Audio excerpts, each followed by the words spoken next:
ساڵتان لەبێت بینەرانی کورتسات نیوزمن ڕۆتۆفیق مناڵخێم شوی بەرنامی پانۆرامە پێتانگەشتنەوە بۆ قسە باسکردن لەسەر ڕەوشی ناوچە جێناگۆکان لە بەردەم ئاڵۆزیەیشی دیکەدا ومانەزانین ناوچە جێناگۆکەکان ینی ناو بەناو پرۆسەی تعریب و هەروەها داگیرکردنی زەویزاری جوتیاران دەرکردنی کورد لە ناوچەکانی خۆیان و هەروەها داگیرکردنی گوندەکان لەلایەن زۆرێک لە ئەو کەسانەی کە پێشتر بوونیان هەبوو لە کەرکووک و ئێستا ئەیانێ بگەڕێنەوە لە ژێر ناوی جارێکی دیکە تعریبکردنەوەی ئەو ناوچانەی کە بە ناوچەی جێناکۆک و کێشە لەسەر بە دیاریکراوی لە کەرکووک و مادەی ١٤٠دا دەبینرێتەوە. ئەم پرۆسەیە چێ بەرپرسە لی چێ هەوڵی تێکدانی دۆخی ئەم ناوچانەدا لەگەڵ ئەوەی کە تیرۆریستانی داعش ناوبەناو بە گروپ لە ملاولەولا هێرشی تیرۆریستی و هەروەها هێرش بۆ سەر مۆڵگە و بارەگاکانی سوپای عێراق لەو ناوچانە ئەنجامەدەن. ئەم پرۆسەیەش لە لایەشی دیکەوە هاوتە بەردەوامە بۆ تێکدانی دۆخی کەرکووک. ئەم شۆ گفتوگۆکەین لەسەرەوە هەنگاوەری کە پێویستە چۆن دۆخی کەرکووک ئاسایی بکرێتەوە چێ بەرپرسەرەوە لایەنە کوردستانەکان چیان پێ دەکرێت. حکوومەتی بەغدا لە چوارچەوەی مادەی ١٤٠ دەتوانێت چی بکە. حکوومەتی هەرێمی کوردستان دەبێت چی بکە لە گفتوگۆکانی داهاتووی بۆ پێکهێنانی حکوومەتی عێراق لەسەر مادەی ١٤٠ و کێشەی ناوچە جێناکۆکەکان. گفتوگۆکەین بە میوانداری هەرێک لە بەڕێزان کاک ڕەشاد گەڵاڵی چاودێری سیاسی کە بە سوپاسەوە لە شاری هەولێر لەگەڵمانە. هەروەها لە داهاتووشدا کاک ئیدریس حاجی عادل جێگری لێپرساوی مەڵبەندی هەژدەی ڕۆژهەڵاتی کەرکووک لەگەڵمانە بێ لە ڕێگەی سکایپۆ ئەویش بە هەمان شێو لەگەڵمانە کاک ئیدریسیش. سەرەتا بە لە کاک ڕەشادەوە دەست پێ بکەین. کاک ڕەشاد ئەم کاتە باش هەمووان نەزانین پرۆسەی تعریب و هەروەها داگیرکردنی زەویزاری کورد لە ناوچە جێناکۆکان و ئەو بڕیارە ناڕەوایانەی کە لەلایەن ئیداری کەرکووک و هەندێک لە ناوچەکانی دیکەی ناوچەی کێشە لەسەر بەرامبەر بە خەڵکی ئەو ناوچانە ینی دەرئەکرێت بڕیاری ناڕەوان و زۆر جارە بینین ینی لێرە و لەوێ زەوی داژیرەکرێت کوردەرەکرێت و ناعەدالەتی ئەکرێت بە تایبەتیش لە زۆرێک لە بابەتەکانی دیکەی کۆمەڵایەتی پرۆسەی خوێندن و هەروەها دامەزراندن. بەگشتی ئەتوانین بڵێ لە ئێستادا ئەم کێشانە بۆچی بەردەوامە و چێ بەرپرسە لێ بەڕاستی؟ زۆر سپاس بۆ دەرفەتە سپاس بۆیەوە. دیارە هاوکێشە ئاڵۆزەکان بە درێژایی مێژوو لە نێوان حکومڕانەتی عێراقی زائیدن لە نێوان ڕزگاری خوازیگەلی کوردستان لە دروستبوونی شۆڕشی کورد لە سەرەتاڕە هاوکێشە ئاڵۆزەکان ئەو ناوچانەی خەتی تەماسی گرتوتەوە کە ئەوانەی کە لەگەر عەرەب بە تایبەتی نزیکن. خۆتان دەزانن هەر لە زومار تا دەگەیتە گوڵاڵە ئەمانە بە خەتی گەرم دەناسرێن بە خەتێکن کە ڕاستە و خۆ نزیکن لە عشایری عەرەبی لە ناوچەکە.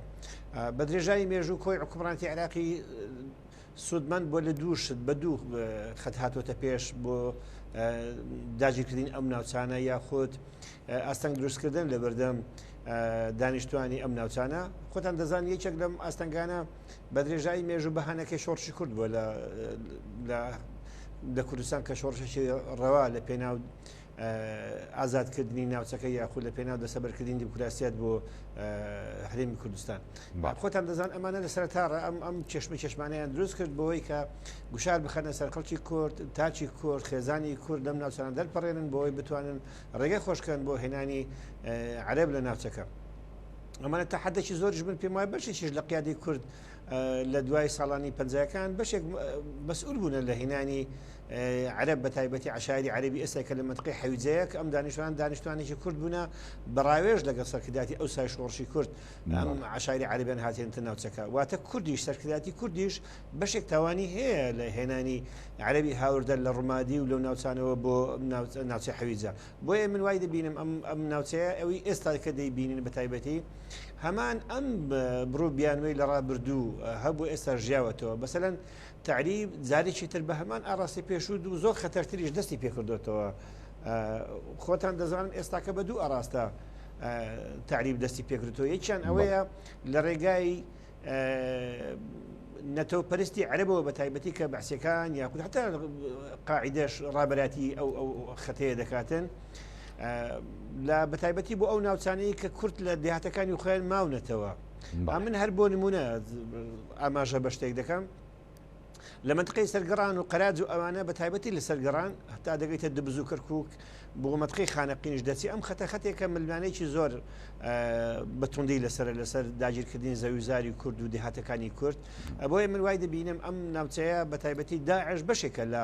وەدەرنانی خەڵک چونکە داعش سەگدارانی داعش لە ناوچەکە بە ناوی سەگدارانی عەرەب دێن لە ناوچەکە گوشار دەکەن بۆی کە دێهاتی کورد هاوڵاتیانی کورد لەم دێهاتانە یارمەتیان بداتن بەهێنانی خواردەمەنی بە تایبەتی پیداک یعنی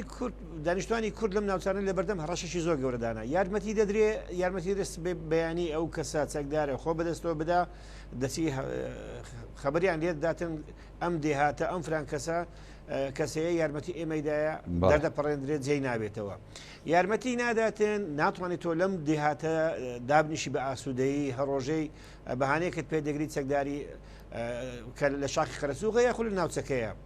ئەمانە بڕاستی تووشی دووڕیانێک بوون واتە تعریب جارێکی تر سەری هەڵداوەتەوە بە کۆمەڵک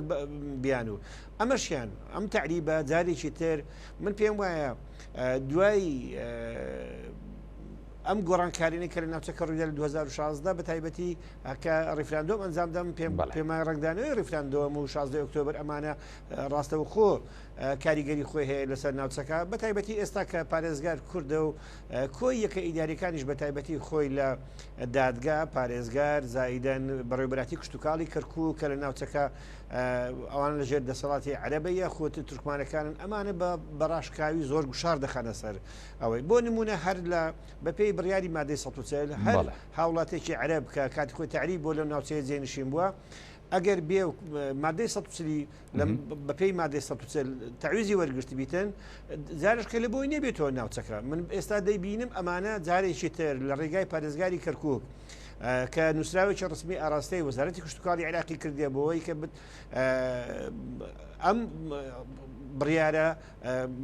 جێبەجێ نەکرێتن ڕابگیرێتن ئەمە ڕابگیرێتن لە بەروەی ئەو پێی وایە بە پێی کتابەکەی کە پارێزگار کردیوەتی سلمی ئاشتی تێک دەداتن لە ناوچەکە واتە بە یەکەوە ژیان تێکداتن کەچی ئەم ناوچەیە یاخود ئەم عەرەبانێکە هاتوون لە ئەسڵ خەڵکی ناوچەکەژنن بۆیە سلمی ئاشتی لە کاتێک تێک دەچی یاخود بە یەکۆژیان لە کاتێک تێدەچیتن کە هەردوو لا خەڵکی ناوچەکە بوو بن کۆمەرێک هاوکێشەی ئالۆز یاخود ملمانەیەکی زۆر ئالۆز لەنێن دوو پێکاتەبی کەواتە ینی کاگڕەشاد دەتوانین بڵین بە مەبەست ئەتوانین بڵین بە مەبەست یاخود دەستێک لە پشت ئەم کارەوەیە کە بەردەوامیەدا بە ینی درێژبوونەوەی ئەم کێشەیە کە هەیە لەو ناوچەیە من دڵنیام لەوە ئەم هەمشێشە ئالۆزە وەکۆی باسم کرد هەردوو ئاراستەی هەم زائیدەن داعش هەم زائیدەن بە ئیدارەی کەرکووک یاخود ناوچەکانی ترەوە من پێشم وایە ئەم بەتەنیا هەر لە مەتقەی کەرکووک و سەرگەڕان نییە ئەو ناوچەیە من پێم وایە خانەقنیشی گرتوتەوە خورماتیشی گرتوتەوە ئێستاکە ئەم ناوچەیە واتە لەکوێ جوتیاری کورد هەبی دێهاتی کورد هەبیتن جارێکی دەشۆڤێنێتی عەرەبی لەژێر ناوی تر دێ گوشار دەکاتن بۆی گوندنشینەکانی ئێمە هاوڵاتیانی ئێمە دەرپەڕێندرێ دەست بەسەر زەوی وزارەکە دابگرێ واتە جارێکی تر لە پەنا سێبەری دیموکراسیەت و بەیەکۆژیان و کاری بەیەکەوەی لە عێراق زۆر جارێش کە ناوچەکانی ئێمە تعریب دەکرێتەوە ئەو ئەمەشیان من پێم وایە دووبارەی دەکەمەوە ئەمە باتەمانەی ئەوە نییە سەرکردایەتی کورد بێبەشە لە کەم و کوڕەکان بێبەشە لە ئەوە من پێم وایە بەشێک لە ئەستۆی سەرکردایەتی کووردە زۆر بردوو تا ئێستاکە لە بەتایبەتی لە 2023 بۆ ئێستا نەیتوانی بڕیارەکان بەتایبەتی بڕیارەکانی کە پەیوەستن بە ئەوەی قیادە سەورەوانە هەڵبۆشێنێت تۆ ئەمەکە زۆر بەتایبەتی کەرکووک دواتر دێمە سەر ئەوە لەگەڵ جەنابتانی باس لە سەرکردایەتی سیاسی کوردەکەم بۆچی نەیانتوانیەوە لە هەموو پرۆسەیەکی گفتوگۆ و دانووسان لەگەڵ بەغدا مەسلەی چارەسەرکردنی ئەو ناوچانە بکەنە کارتێکی فشار بەرامبەر بە بەغدا دواتر لەسەر ئەوە وەڵام بەرەوە کاگە دریزەم کاتت باش ینی هەمومان نەزانین وەکو کاگڕەشادی ژاماژەی پێدا ینی ئەم کێشەیە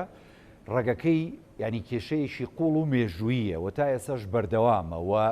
ڕاستە لە ڕابردوودا نەخشە ڕێگەی چارەسەرکردن هەبوو بۆ کێشەکانی کەرکووک و ناوچە کێشە لەسەرەکان بەڵام نەتوانرا چارەسەر بکرێت بۆ ئێستا ئەم کێشەیەکە لەگەڵەوەی چارەسەر نەکرا سیرەکەی بەرەو تەسعی دەڕوە ینی داژیکردنی زەوی بەردەوامە دەرکردنی کورد بەردەوامە داژیکردنی ینی ماڵی کورد بەردەوامە لێسەرنەوەی پۆست لە کورد لە شارەکە بەردەوامە هۆکارەکانی بۆچیە گەڕێتەوە بەگشتی کاگدیست سڵاو لە بەڕێستان سڵاو لە بینەرانی کەناڵی ئاسمانی کورسات نووس سڵاو و ڕێزم هەیە بۆ برای بەڕێزم کاک ڕەشاد کە ئیم شەو پێکەوە لەسەر ئەم بابەتە گرنگە قساکەین. دیارە کێشەی ناوچە جێناکۆکەکان یاخۆ بڵێن ئەو خاکەی کە خاکی کورد و کوردستانە لە بە درێژایی مێژوو ئێستاکە بۆتە ناوچەی جێناکۆک، ئەمە بە درێژایی مێژوو لە 100 ساڵی ڕابردوودا لە بزوتنەوەی سیاسی کورد تاکو ئێستا لە نێوان ڕژێمەیەک لە دوای یەکەکانی عێراق لەگەڵ بزوتنەوەی سیاسی کورد ئەم کێشەیە بەردەوام بووە. ئەگەر چی بە پێی مێژوو بە پێی جوگرافی بە پێی کەلتور ئەمە بەشێکی دانەبڕاوی خاکی کوردانە، بەڵام بەداخەوە سەرکردایەتی سیاسی کورد لەو ئاستەیان نەبوونا و یاخۆت بڵێن زەختەکە نەیارانمان دوژمنانمان هەر لە حرس قەومیەوە هەر لە بەعسیەکانەوە لە 20 ساڵی ڕابردووی دوای پرۆسەی ئازادی عێراق هەمان سیاسەتی تەعریب شۆڤینی داگیرکردن بەردەوامە. بە تایبەت لە دوای ڕووداوەکانی ڕیفراندۆم و دراوشتەکانی ئەوە زۆر بەزەقی ئەیبینی. بەڕێی ئێمە کە لەو سنوورە لە ماوەی ڕابردوودا و ئێستەیش هەلەو سنوورەین کە سەرکردایەتی سیاسی کورد یاخۆت حکمی کوردی 14 ساڵ و 6 مانگ و 6 ڕۆژ حکممان کرد، نەمانتوانیوە ئەو خاکەی باو باپیرمان لە دەستی گڵاوی تەعریب و تیرۆرستان پاکەینەوە. و دوای 16 ئۆکتۆبەر و دوای ڕیفراندۆمیش ئەو فشارە لەسەر کورد هەیە لە هیچ کاتێکدا لەسەر کورد نەبووە. فشارەکانیش عارەبی شۆڤینیە، بەعسیەکانە، قاعیدە و تیرۆرستانی دەعشە، هەموویان یەک ئامانجیان هەیە، ئەویش داگیرکردنی خاکی پیرۆزی کوردستانە. فشارەکان لە هەموو لایەکەوە سەری تێکردووە، لە هەموو لایەکەوە فشار ئەخرێتە سەر کوردان لە 46 یەکەی ئیداری کە لە قەزا و نەحیەکانی دەشتی نەینەوە کەرکووک و دەوروبەری کە قەزای دبز و قەزای داقۆق ئەگرێتەوە، لە پارێزگەی سلاحەدین خوورماتی و چەند ناحەیە ئەگرێتەوە، لە دیالەیش خانەقین و نەحێ و قەزاکان یەگرێتەوە، لە بەدرەوجەسان تا ئەگاتە ئەو سنوورە. هۆکاری بەردەوامبوونی ئەم فشارانە لە ئێستادا بۆچی ینی کاگدریز بەڕاستی بۆ فشارەکان لە ئێستادا ینی زیاتر بووە لەسەر کورد و لەسەر بەرپرسانی باڵای کورد لەو ناوچەیە کە لە پۆستە ئیدارەکانن؟ دیارە ئەمە چەند هۆکارێکی هەیە. وەکوتم ئێمە لە ماوەی 14 ساڵ و 6 مانگ و 6 ڕۆژی حکومڕانیماندا نەمانتوانی بە پێی یاسا بە پێی دەستور کە زۆرینەی عێراقیەکان دەنگیان لەسەردا نەمانتوانی شتێوا بکەین کە خاکەکەمان، زەویە کشت و کاڵیەکانمان، دەرکراوەکانمان، زیندانە سیاسیەکانمان هەموو بگەڕێنینەوە بە پێی یاسا. لە دوای 16 ئۆکتۆبەرەوە ئەوان زیاتر هێرشەکەیان بۆ سەر ئەم ناوچانە کردووە. ئەوەی کە ئێستا ئەکرێ لە کاتی ڕژێمی بەعس نەکراوە. من نمونەی قەزای داقۆقت بۆ دێنمەوە. لە قەزای داقۆق دیارە ئێمە 30 دێی کوردنشینمان هەیە. ئەو 30 دێی کوردنشینە لە کاتی بەعس و دیکتاتۆریەتی بەعسا تەنیا 2 گوندمان کەوتە بەر چۆڵکردن و کەوتە بەر ئەوەی کە تەرحیل کردە. ئێستا لە پرۆسەی ئازادی عێراقا لە سەدەی 21دا کە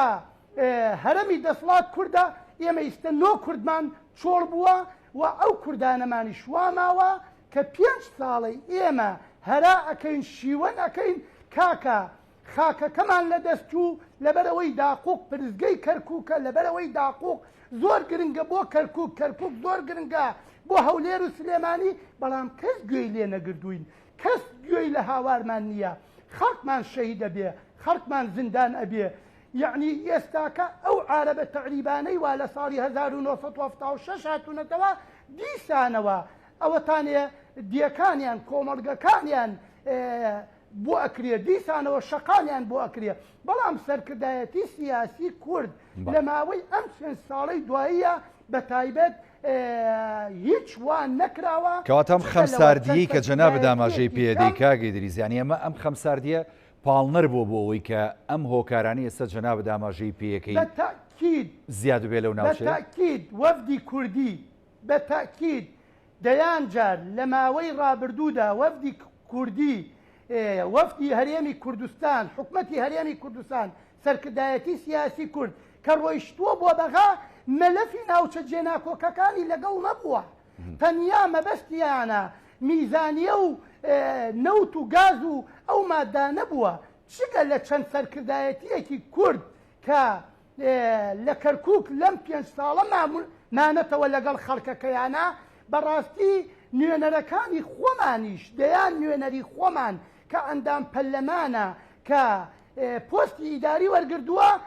دوومان لە گەڵ ئێش و ئازارەکانی خەڵکە نامێنێتەوە یعنی یەک سەربارەکە یان بۆ سلێمانی ئەڕوا یان بۆ هەولێر ئەڕوا با ئێمە ئامارێ بکەین بزانە ئەوانەی وان نوێنەری ئێمە لە کەرکووک و لە دبس و لە داقوق چەندی لەگەڵ ئێش و ئازارەکاندا لەگەڵ خەڵکەکەیە ئەژێ برای بەڕێزم عارەب و تورکمان لە ماوەی حکومڕانی خۆماندا سەرکردایەتیەکەیان ئێرەی جێ نەیەشت نوێنەر ئەندامێکی نوێنەران کە لەسەر کەرکووک ئەبووە ئەندامی نوێنەرانی عێراق لە واحد حوزەیران و لە حەویجە و لە ناو کەرکووک ئەژیا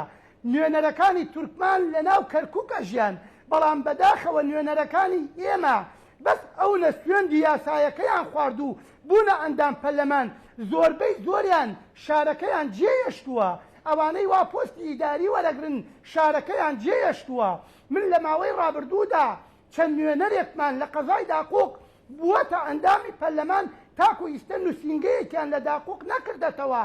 لەم کاتەکە ئێمە کە زۆر پێویستیمان پێێتی زۆر پێویستیمان باوەیە کە نووسینگەیەکی نوێنەران بکرێتەوە نەکراوەتەوە لەگەڵ ئەوەیە وەسف العاسی خەڵکی داقوق نییە کە ئیستا ئەندامی پەرلەمانی عێراق لە قایمەی عارەبی دوای 3 مانگ لەوەی کە بووە ئەندام پەرلەمان ئەوە تا نووسینگەی لە داقوق کردێتەوە دەیان کێشەی عارەب بەڵام هەر لەسەر کاگدری لەسەر مەسەلەی ئەو ئەندامانەی پەرلەمانی عێراق ئەو ئەندامانی پەرلەمانی عێراق کە خەڵکی ئەو ناوچانەی جێناکۆکن بە تایبەتی کوردەکان بنەمێ باس بکەم وە دیاریکراویش کەرکووک ینی بۆیە ناحەق نەبین بەرامبەریان و شایدیشی حەقیان بۆ بین چکە لە زۆربەی کێشەکان کە ئێستا بەسەر خەڵکی ئەو ناوچانەیە دێت چکە بەرپرسانی باڵای کورد نەماون لە ئیدارەدانی شارەکەدا ینی ئەوان بەڕاستی فریای خەڵک کەوتون لە زۆربەی کێشەکانە و ئەوەی پێیان کراوە لە ڕۆی یاسایی و قانونیەکەەوە ئەمە من ناڵم خەڵکەڵێت یعنی ئێمە میدیاکارین ئەبینین ڕۆژانە لە میدیاکانەوە یعنی ئەوان هەوڵی چارەسەرکردنی کێشەکانیان نەوە بەڵام ئەوەی کە ڕێگە یاسایی و دەستوریەکەیە ینی پێ دوایە هەر لەسەر شانی ئەوانە چارەسەرکردنی کێشەکان یا خود نەخێر بەغداش بەرپرسە لەم دۆخە ئاڵۆزەی کێسە بەسەر ناوچە کێشە لە سەرەکان و کەرکووک و خانەقین و ناوچانی دیکەیە ناوە برای بەڕێزم دیارە من بەس پەنجەی تومەت بۆ نوێنەرانمان دانانم من یەک سەرکردایەتی سیاسی کورد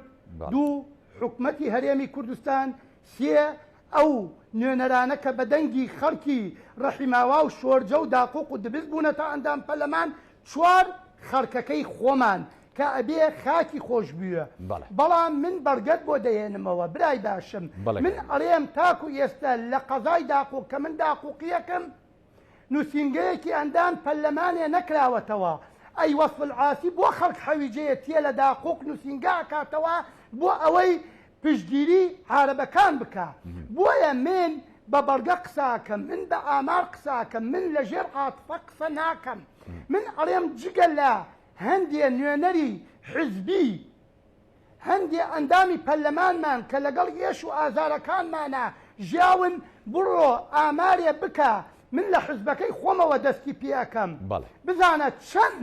خێزان و چەند مناڵی ئەندام پەرلەمانەکانمان ئەوانەی کوا لەسەری کەرکووک و کەرکووکەکان لە کەرکووک پۆستیان وەرگردووە مناڵیان لە شۆرجە و ڕەحیماوا و پەنجەعەلی و داقوق و دبزە خوێنیە برای بەڕێزم ئێمە نابێ لە ژێر عاتفە عیشکەین ئەم ناوچانە بەدڵنیایی ینی هەم هەمانجیەوێت لەگەڵ عەرەب و ئەوانەی کە لەوێ ئەژین هەم یعنی نەخشە ڕێگەیەک و استراتیژیەکی ڕوونیەوێ لەلایەن بەرپرسانی باڵای هەرێمی کوردستان بۆی کە بتوانن لەگەڵ بەغدا لە دانووسانەکانی داهاتوو وەکو کارتی فشار بەکاری بن. دەست خۆش بکاگیری زێم و خزمەت جەنابێت بۆ کۆمەڵە پرسی دیکەی گرنگتر چکە تۆ خۆت لەو ناوچانە ئاژیت و معانات ئەزانیت و ڕێگە چارەکانیش ئەزانیت ئەو کات قسەکەین لەسەر ئەو بابەتانە بە دیاریکراوی. کاک ڕەشاد، ینی بۆ نمونە بەرپرسانی باڵای کورد وەکو جەنابێت وەکو کاگدریسی ژاماژەی پێدا کاتێککە دەچنە بەغدا پێویستە ئەم مەلەفە کە مەلەفی ناوچە کێشە لەسەرەکانە ئەولەویەت بێ و یەکەم کەیس بێ کە لەگەڵ بەغدایە گفتوگۆی لەسەر بکەن. بەڵام ینی خۆ ڕاستە گفتوگۆ کراوە لە ڕابردوو و نەخشە ڕێگەش دانراوە مادەی 140 دانراوە تا ڕادەیەک لە 150 بۆ 60 مادەکە جێبەجێ کرا بە ئاساییکردنەوەی دۆخ و هەروەها یعنی تاویزکردنەوەی خەڵکی ئەو ناوچانە. ئێخۆ دوای ئەوە پرۆسەکە کێتێکیدا ینی بەرپرسانی باڵای بەغدا وەکو کوور دەڵێن ئەوان بەرپرسن لەوەی کە بە تەواوەتی مەلەفەکە چارەسەر بکەن. نەخشە ڕێگەی دیاریکراو بۆ ئەم کەیسە گرنگە چییە بۆ کورد کە لە داهاتووە بیگرێتە بەر هەر مادەی 140 یاخود نەخێر ڕێگەچاری دیکە هەیە کە وەکو فشار بەکاری بێنین بەرامبەر بەغدا. سپاس بۆ تو دووبارە من ڕێز و خۆشەویستیم بۆ هاوڕێی عزیزم کاک ئیدریسەیە دەمێکە بە حەقت نەبینی و بیریشم دەکرد. سپاس بۆ ئێوە کە ئەمڕۆکە من و کاکدیز لەو بەرنامە خنجیرانێت بێگەیان. زۆر سپاس. دیارە من پێم وایە غیابی استراتیجی نەتەوەییمان لەلایەن سەرکرداتی سیاسی کورد لە دوورەوە هەست پێ دەکرێت. ئەمە یەکێکە لە گرفتەکانی ئێمە وەکو کورد بەڕاستی کورد دەیتوانین لە ڕووی استراتیجەوە بیخاتە ئەوەی جێبەجێکردن بواری جێبەجێکردن. من پێم وایە لە ڕووی جێبەجێکردنی استراتیجەوە بەرنامێکی هەمەلایەنەمان نەبوو. بۆیە پێمان وا بوو ئیدی لە دوای پرۆسی ئازادی عێراق کە ڕژێمی سەدام حوسێن بڕۆ خێو ئیدی تەواو دنیا دەبێتە شامی شەریف و نەعرەب ئەم عەقڵەتی جارانی دەبینێتن جارێکی تر بیر لە دەرپەڕاندنی کورد بکاتەوە لە ناوچە کوردستانیەکانی دەرەوەی هەرێم نەجارێکی تر ئەو سیستەمە نوێی کە لە عێراقدا دەڕێژێ بوار دەڕەقسێنیتن بۆ شیعەی زۆرینە یاخود بۆ هێنانی کۆمەڵک گوشاری تر لەسەر کێشەی ڕەوای نەتەوەییمان. من پێم وایە بێ ئاگایی زائیدەن نەبوونی استراتیژێکی ڕوون لەلایەن سەرکرداتی سیاسی کورد ئەمە هۆکارە بۆ پاشەکشەی سیاسی کێشەی ڕەوای نەتەوەییمان بۆ خاک بۆ نیشتیمان بۆ هەموو ئەوڕۆ من پێم وایە بە درەجەیەک سەرکرداتی سیاسی کورد لە نێویشیاندا خۆ بتاکیت سەرکرداتی یەکێت نیشتیمانی کوردستان بەدەر ناکرێتن. واتە بەڵام من پێم وایە جگە لەمەش بە حەقەت ئەگەر دەگەڕێینەوە سەر حکوومەتی هەرێمی کوردستانیش هەم لەسەر ئاستی سەرۆکاتی هەرێم یاخو سەرۆکاتی حکوومەت من پێم وایە بەرنامەیەکی ڕوونیش نەبووە بۆ جێبەجێکردنی ئەم هەنگاوانی کە ئێستا باسم کرد لە ڕووی استراتیجیەوە. ئەواتە هەم لەسەر ئاستی ئیدارە هەم لەسەر ئاستی حزبولانە سیاسیەکان کورد لە پاشەکشەدا بووە لە هەنگاونان بەرەو پێشتر بۆی ناساندنی کێشەی ڕەوایی نەتەوەی بۆ جێبەجێکردنی ئەو داواکار ڕەواکانی گەلەکەمان. من پێم وایە لە دوای ئەو پاشەکشەش بە تایبەتیش وەکو ئەوی باسم کرد لە دوای ڕیفراندوم و کاردانەوەکانی ڕیفراندوم و هاتنی 16 ئۆکتۆبەر من پێم وایە ئەمە ڕۆژ بە ڕۆژ تا چەند لەگەڵ ئەو بۆچوونەی زۆرێک لە چاودێرانی سیاسی یعنی ئەوانەی کە چاودێری ڕەوشی کوور دەکەن لە ناوچە جێناوەکان ینی ئەم کێشەیە بوا لێگەدەنەوە یاخود بۆ نمونە لە دەستدانی خاچی ناوچە جێناوەکان وا لێگەدەنەوە ئەڵێن ناکۆشی نێوانی یەشێتی نیشتیمانی و پارتی دیموکراتی کوردستان هۆکارێکی سەرەکی بوو بۆەوەی کە دۆخی ئەم ناوچانە و ڕەوشی ئەو خەڵکە بگاتە و ئاستێکی ئێستا ئەمڕۆ خەڵکەکەی تیاژین. ئەمەیان تا چەند واقعیە ئەم بیرکردنەوەیە. ئەم بیرکردنەوەتەوە لە بەرەوەی ئەگەر ئەو واقع دروست دەبێت ئەو واقع فەرز بۆ ئێستاکە لەسەر ناوچەکان. ئێستا گەورەترین کێشە بۆ جوتیاری کورد بۆ خەڵکی کاسبی کورد لەم ناوچەیە جگە لە خەڵکی سیاسی من ئەگەر من هاوڕێی خۆم بەڕاستی کاگدریسم بتاکیید ئەوانەی کە پۆستی ئیداری یان پۆستی پەرلەمانی وەردەگرن هیچ کەسێکیان خانەوادەی خۆیان لەم شارە نامێنێتن ڕاستە خۆ دێن بۆ هەرێمی کوردستان. واتە لەسەر ئاستی هەردوو حزب سیاسی کەش بە حەقەت بەتایبەتی کە بەتایبەتی یەکگرت و کۆمەڵیش پۆستی ئەویان هەبووە ئەندانی پەرلەمانی یاخود وەزیر ئەوانە لە دەرەوەی هەرێم هەر پۆستێکیان هەبوو بیتن هەر کەسێک وەریگرت بیتن ڕاستەخۆ خانەوادەکەی خۆی گواستۆتەوە بۆ سلێمانی یاخود بۆ هەولێری بۆ دۆک واتە حزبەکانی ئێمەش بە حقات بەشێک نەبوون لە گوشار خستن سەر کەوادیرەکانی خۆیان یاخود کاندیدەکانی خۆیان کە پۆستی تەشریعی وەردەگریات تەنفیزی وەردەگریتن لەم بواران دەبی لە ناوچەکەی خۆت بمینێتەوە بۆی لەگەڵ ئێش و ئازار و معاناتی خەڵکی خۆت بی بۆی ئەمە بەقنعاتی من ئەمە هۆکارێکە بەڕاستی من هەر نمونێکت بۆ دێنەوە نمونەی زاقیشە من لە دوای هاتنیدا ئەوە عفو گەڕانەوەی سوپای عێراقی ئەوانە بۆ ناوچەکان هەر لە مووسڵ تا دەگەیتە گوڵاڵە من پێم وایە بەشێکەوانە لە مەخبور من باسی دەکەم بەعکمەوەی من لە مەخبور مامەوە لە 16 ئۆکتۆبر ئەمە ئەو معاناتەمە زۆر بینی مەسەرەن هەر بۆ نمونە تاکە قەزایەکە مەخمور ئەنجومەنی قەزای نییە لەسەر ئاستی هەموو پارێزگای مووسڵ ئەو تاکە قەزایە لەگە شێخان ئەو دوو ئەوەنە ئەوە ئەنجومەنیان نییە من لەستە کورسانەکان جگە لە لیستی پارتی دیموکراتی کوردستان لیستی کۆمەڵ یەگرتو گۆڕان زائیدەنێکی نیشتمانی کوردستانم داوت کردینە یعنی داوام لێکردن بێ سەرێک لە مەخبوردن هاتنە مەخبور راپۆرتێکمان نووسی بۆ کۆمەڵە گرفتمان هەبوو لەوانە من پێم وایە لاوازی پێگەی کورد لە ناو پەرلەمانی عێراق بە تایبەتی حیزبەکانی تر نەبوو هۆکار ینی بۆەوەی کە بتواندرێ ینی پێگەیکی بەهێزیان نەبوو بۆی بتوانێت کۆمەڵێک داواکاری ئێمە جێبەجێ بکاتن ینی نەیەتوانی بیکەنە پرۆژە یاسایەک ئەنجومەنێک بۆ قەزایەک ئەنجومەنێکی کاتی دروست بکەن ینی نەیەتوانی ئەمە دەگەڕێتەوە سەر باوەڕ نەبوون بە خودی خۆیان ئەوانە ئەگەنا دەیانتوانی بەرێکی هاوپەیمانی لە ناو پەرلەمان دروست بکەن بۆی بتوان کۆمەڵک داواکاری جێبەجێ بۆیە من وای دەبینم لاوازی ئەو ڕۆڵە ئەم پێگەیە لە ناو پەرلەمانی عێراقییان لە حکومڕان لە هەرێمی کوردستان ڕنگدانەوەی زۆر خراپ دەبی کاردانەوەی خراپیش دەبی لە ناوچەکە ئەو ناوچەی ئێمە ئەگە بەراوردی بکەیت ڕاستە ئێستا کە کێشەی کشتتوکاڵ لەسەر ئاستی قەزایەکەی ئێمە کە وەکو مەخبورە ئێمە هیچ گرفتێکمان لەگەر جوتیاری عەرب نییە کە ڕابردوو تعریبیش هاتبیتەوە لەبەرەوەی ئەو ئیدارەی ئێستا کە لەو شارەیە ئیدارێکی کوردیە لێ ماوە هیچ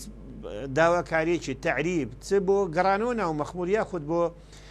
داواکردن لە زەوی کشتتوکاڵی ئەوانە جێبەجێ ناکاتن بەڕاستی بۆیە من پێم وایە دەگرێتەوە ئەمە خاڵێکی بەڕاستی خاڵێکی جەوهری و خاڵێکی پرشدارە بۆ ئیدارە دەگرێت لەگەڵ ئەوەش کۆمەڵک تێبینیمان هەیە لەسەر ئەدای ئیدارە ئەوانە بەڵام لەگەر ئەوەش مانێ ئەوەش نییە ئەم ئیدارەی هیچ شتێکی نەکردووە خەڵکی دڵخۆش نەکردووە نەخێر هەنگاوی باشی درای من دەگەڕێمەوە سەر خاڵێکی تر زۆر باشە بەسەگە بە کورتی بۆیە بەسەر چاو نانە بتاکیید عزەکەی لە کاتی منی پێ بدە ئەو تاخیتر هات بۆیە من وای دەبینم لە دوای 16 ئۆکتۆبر ئەوانە پاشەکشەی کورد لە ناوچەکان هەر بۆ نمونە نەحی قەرات زیاتر لە 400-500 ماڵی کورد و عەرەبیتیا بووکانی وەکو یەک بوو ئێستا یەک ماڵی کورد نەگەڕاوەتەوە بۆ نەحیەکە چۆن بەیانی تۆ دەچیت دیفاع داکۆچی دەکەی لەسەر کوردستانی بوونی ئەم نەحەیە کە زیاتر لە 38 دەی کوردی لێ بە هەر 38 دەی کورد بەقەدەر یەک دەی عەرەبی ینی دانیشتوانی تێدا نیە ئەمە بەڕاستی گرفتێکە بۆیە سەرکردایەتی سیاسی کوردستان یان حکومەت پەرلەمانی کوردستان سەرۆکایەتی هەرێم دەبێ واز لەم چەق بەستوێی ئێستای کە تێیدانە بەتەنیا بیر لەوە بکەنەوە چۆن بتوان یەکتر لاواز بکەن ڕۆڵی یەکتر فەرامۆش بکەن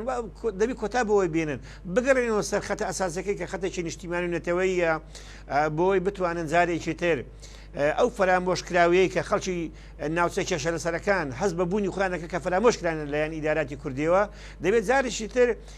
ئەم هەستە بژێنێتەوە جارشکە زیندوی بکەیتەوە جارشکە پەروەردەیەکەوە ببیرێنێتەوەی من یەکێک لەو گرفتانەی کە دەیبینم بە بەزەقی دیارە نەمانی یاخود لاوازبوونی بیری نەتەوە ئیمانە لە ناوچەکە بەڕاستی حزب کوردەکان هۆکار بوون بۆ لاوازبوونی بیری نەتەوەی لە ناوچەکە بەداخەوە بیری نەتەوەی نیشتیمانیمان لە ناوچەکە دەست خۆش کاک ڕەشاد دێمە خزمەت جنابەت کاک دویز ینی مەسەلەیەکی دیکە خۆرەوە نییە بۆ نمونە خاکدا ژیر بکرێ خەڵک دەربکرێ یاخود بەرپرسانی باڵای ئیداری کورد کە لە پۆستە باڵاکانن لەو ناوچانە دوور بخرێنەوە ینی وەسا بینیمانیانی لە جموجوڵێکی سەربازی هەبوو بە گۆڕینی هێز ناویان برد نازانم ینی هێنانی هێز بۆ ناوچانە لە ئێستادا دەلالەت لە چیەکە ئەگەر هێزی زیاتر هێنن ینی کاردانەوەی بەرپرسانی باڵای کورد لە ڕووی سەربازیەوە چیە بێ بۆ مەسەلەیە برای بەڕێزم ئێمە بە پێی دەستور ئەو دەستورە کە زۆرینەی عێراقیەکان دەنگیان پێداوە بە تایبەت کورد و کە شیعەی سە باڵە دەستە و حاکمە لە عێراقا ئەبێ ئەم ناوچانە بە هاوبەشی لەگەڵ هێزی پێشمەرگەی کوردستانە یاخود لەگەڵ حکوومەتی هەرێمی کوردستانە بەڕێوە ببرێ. ئێمە ئیستا ئەم هێزە نامۆیە غەریبە کە هاتەتە ناوچە جێناکۆکەکان من لەسەر کەرکووک قساکەم ئێمە ئامر فەوجێک ئامر سیرەیەک ئامر فەسیلێک کوردی تیانە. ئێمە ئێستاکە کێشەکە ئەوەیە نەک لە چیای حەمرین و لە تەماسەوە خەڵکی کورد شەهید دەکرێ. ئیستا لە پشتەوە ئەوەتانێ هەفتەی پێشوو لە سنووری لەیلان لە دەی تەپەلوو کورد شەهید کراوە. ئەوەتانێ لە ناوچەی داودە و ناحیەی نەوجیل لەورە کورد شەهید دەکرێ. ئەوەتانێ ناوچەی کۆک کە چیایی زەمبورە حەشارگەی داعش لەو سنوورانەیە. بۆیە من وەکو خۆم ترسم لەوەیە ئەمە پیلانێ بێ لە نێوان شۆڤینی عارەبی تیرۆریستان کە ئەم شەڕە تیرۆریستیە ئەکەنە دێکوردیەکانەوە. بۆیە بەڕاستی حەقە سەرکردایەتی سیاسی کورد ڕۆژێ زووتر بیر لەوە بکاتەوە کە هێزی هاوبەش لەم نێوانە بێ. ئێمە زیاتر لە دەمانگە لیوای 20 ئەبواە بە هاوبەشی دەمانگە مەشقیان تەواو کردووە. 100 جار ڕۆیشتوینەتە وەزارەتی بەرگری عێراق 100 جار خۆپیشاندان کراوە. ئەو لیوایە هیچ نەبێ جارێ لەو فەراغە ئەمنیە لە نێوان پێشمەرگە و لە نێوان سوپای عێراقایە ئەو لیوایە پڕکرێتەوە. من نازانم نوێنەرانی کورد لە بەغا بە تایبەت هەرەمی دەسڵات لە بەغدا کە سەرە کۆمارە چی ئەکەن چی ئەڵێن. بەڕاستی من داوای لێبوردن ئەەکەم کە نەختیە بەتونی قسە ئەەکەین. یعنی ئێمە ڕێبازەکەی مامجەلال کەی ئەمە بوو دەست بە کڵاوی خۆمانەوە بگرین. مامجەلال لەسەر بچووکترین شت تەدەخولیە کرد. مامجەلال لەسەر مدیر دائیرەیەکی کورد لە کەرکووک تەدەخولیە کرد. مامجەلال لەسەر دوو پێشمەرگەی کورد تەدەخولیە کرد لە گوڵاڵەوە بۆ دەشتی نینەوە. ئێمە ئیستا بە ڕۆژی نیمەڕۆ تەعریب ئەکرێن ئەکوژرێن ئەسووتێن دەرئەکرێن جگە لە هەندێ نوێنەری حزبی کەرکووک نەبێ کەس بە هەنامانەوە نایە. برای باشم یعنی تو تەماشاکە ئێمە ڕاکانجبووری ئەوەتانێ پارێزگارێکی سەپێنراوی بە وەکالەتی کە 5 ساڵە کەرکووک بەڕێوە ئەبا تەنیا پێیە ڕۆژی یەکشەمە 13 پرۆژەی لە حەویجە کردووەتەوە. وەڵام منژوسم ئەوە بڵێم کاگەزیانی بورە ویسم ئەوە بڵێم ینی لە ڕووی خزمەتگوزاریشەوە ینی تۆ سەیری کێسەوە تا زۆربەی ئەو گەڕەکە کوردیانی کە هەیە لە کەرکووک و هەروەها لە ناوچەکانی دیکەی کێشە لەسەر بە تەواوەتی فەرامۆش کراوە. ئەمەش ینی هۆکارێکی دیکەیە ئەگەر خەڵکی کەرکووک یان ناوچە جێناکۆکان نەتوانن بمێنەوە لە ناوچەکانی خۆیان کۆچکەن بۆ هەرێمی کوردستان. بیزەبت ئەمە کاریگەری گەورەی هەیە بۆ دۆخی کێسە دروست بۆ لەوێ. ئەگەر ئەوەی لەو سنوورە نەژێ نازانێ مەعاناتی ئەو سنوورە چییە. بڕوان پێ بکە من لە قەزای داقوو قەژێم گەڕەکمان هەیە گەورەترین گەڕەکە 1 سەدەیە گەڕەکە بەقەت دیەیەکی عارەبی عیشی بۆ نەکراوە. یعنی کۆمەرگەیەکی تەعریب کە البوسەراج العەسریە تەعریبن 20 ملیۆنەکەیان وەرگردووە ڕاکانجبووری ئەوەتانە شەقامی بۆیان دروست کردووە و مەکتەبی بۆیان دروستووە و مزگەوتشی بۆیان دروست کردووە. حوتەغار کە گەورەترین دیەیە لەسەر ئاستی عێراق 1500 ماڵە بڕۆ بزانە لەم 5 ساڵەی ڕابردوودا 1 بلۆکی بۆ کراوە بیدەنە سەر منە. یەنگیژەی تاڵەبانی 500 ماڵە ئەگەر لەم 5 ساڵەی ڕابردوودا لە حکمی ڕاکانجبووری 1 بلۆکی بۆ کراوە بیدەنە سەر منە. برای باشم ئەوان عارەب بوو ڕاکانجبووری بڕۆ شوێن نەماوە تەعریب بێ یاخۆ ئاوایی عارەبی بێ خزمەتگوزاری بۆنەوە. تورکمان ئەوەتانەیە هەردوو نوێنەرەکەیان کە غەریب عەسکەر و ئەرشەد ساڵحیە لە ناو ملەتەکەی خۆیان ئەژێن لە خۆشی و ناخۆشی ئەژێن ئەڕۆن پرۆژە ئەکەن. ڕێزم هەیە بۆ نوێنەرەکانی ئێمە لە خولی پێشوو ئێمە 6 نوێنەرمان هەبووە ئێستاکە 6 نوێنەرمان هەیە جگەل لە ڕیکلامکردن ڕێزم هەیە بۆیان یعنی من شتێکم گەرەکە کردار بێ شتێکم ناگەرەکە بەیان نامە بێ بە قوربان تۆ نوێنەری منی لە ئەنجومەنی نوێنەرانی عێراق کە نوێنەری من بی ئەبێ ئیمڕۆ شەڕی من بکەیت بۆیە بەڕاستی ئێمە ئێستاکە ئەو سنوورانە ڕۆژ لە ڕۆژ لە دوای ڕۆژ بێ هیواترە بن بێ ئەمەلترە بن تو تەماشاکە بزانە لە منطقە کوردیەکانە چەندێ خال و لێ نووسیاوە دار للبیع بڕۆ تەماشاکە من واللهی ئەمڕۆ ئامارێکیان پێداوم تەنیا لە گەڕەکێکی کوردی لە قەزای داقوق لە ماوەی ئەم سێ مانگەیە 18 خانی عارب کڕوێتی کە تاپۆ ئێوە ناشتوانن تاوانەوە پرۆسێ بۆسێنن وایە ناتوانن ڕێگری بکەن ینی بۆیان هەیە ئەوان بێن لێوێ مۆڵک بکردنەوە عەرەبەکان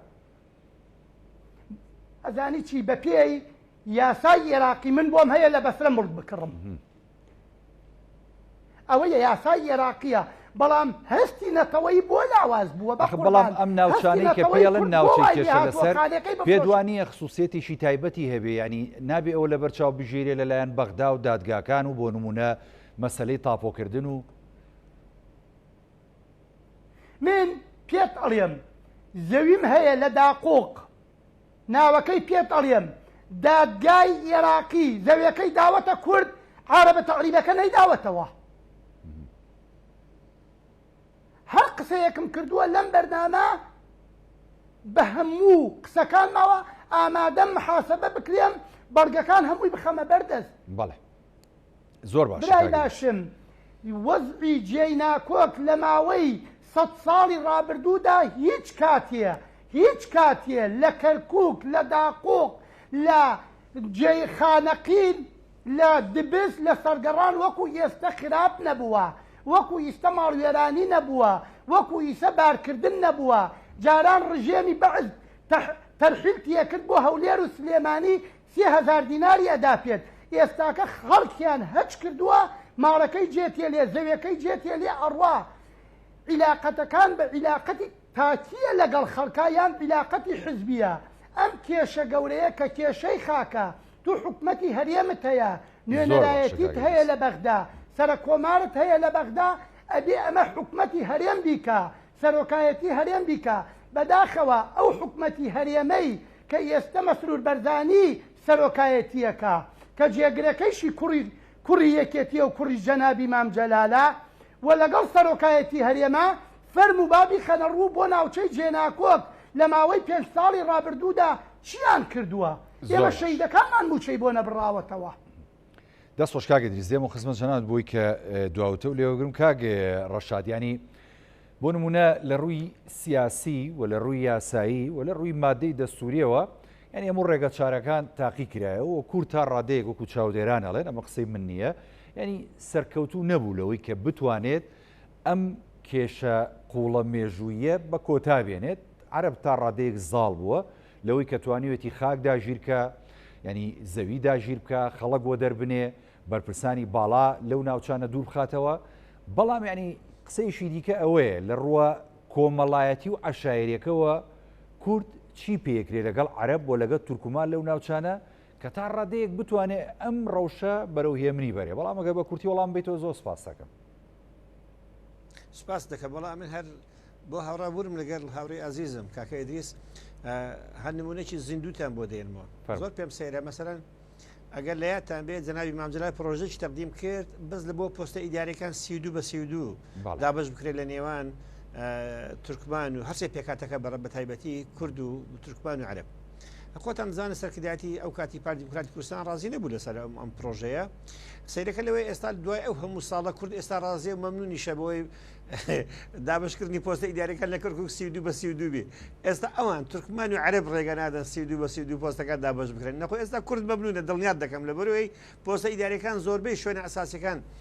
لەژێر دەسەڵاتی تورکمان و عەرەبدایە بۆیە درەنگ حاڵی بوون لە سیاسەت درەنگ حاڵی بوون تێگەشتێکی هەمەلایەنە نەبووبی لە هەنگاوەکانت لە پرۆژە و لە بەرنامەکانت دڵنیا بە هەر کاتێک تا دواکەوتی لە تێگەیشتن ئەمە دەرەنجامەکەی دەبیت کە ئێستا ئەمە دەبینی بۆیە من وای دەبینم هیچ شتێک بەدیلی دیالۆگ نییە لە نێوان حزب و لایەنە سیاسەکانی لەوان کۆی کورد لە سیاسەکانی شیعە کورد تورکمان. بەڵێ من پێم وایە باشترین وەسیلە دیالۆگە لەگەر دیالۆگی ڕاشکاوانەیە لەگەڵ تورکمان و لەگە عەرەب لە کەرکووک و ناوچە شەشەدەسەکان بە شێوەی گشتی هەرچەندە من پێم وایە ناوچەکە لە کوڵاندای بە بەردەوامی مانای ئەوە نییە ئێستا کە بەم شێوەیە بە تایبەتیش دانیە من باسی پێکاتی زۆرینە دەکەم کە شیعەیە زۆر باش ئەخۆ دوایین ساد ئەگەر وە بەم شێوەیە خیتابەکەی مقتدا نەبایە من پێم وایە وەزعی سیاسی عێراقی وەزعی داری عێراقی زۆر ڕۆژەکە زۆر بەرە خراپی دەڕۆی نێوماڵیشی عەش بەرە و دابڕانێکی تەواو دەچوو بۆیە من وای دەبینم باشترین چارەسەر ئەوەیە هەرێمی کوردستان بە سیاسێکی شەفاف ڕوون کار بە ئاراستەی بەدیهێنانی استراتیجی نەتەوەی نیشتیمانیمان بکاتن ئەویش بەوە دێتە دی بە حەقات نێوماڵی خۆی ڕێخاتەوە ئەگە نێوماڵی خۆی بە تایبەتی لە نێوان کۆی لایەنە سیاسەکان و بە تایبەتیش لێوان پارتی دیموکراتی کوردستان و یەکێتی نیشتیمانی کوردستان دیالۆگێکی ڕاشکاوانە بەپێ ئەو پرۆژەیە کە هاوپەیمانان و زایدان ئەمریکا لە ناوچەکە هەیەی چکە دەمێک ساڵە چەندین ساڵە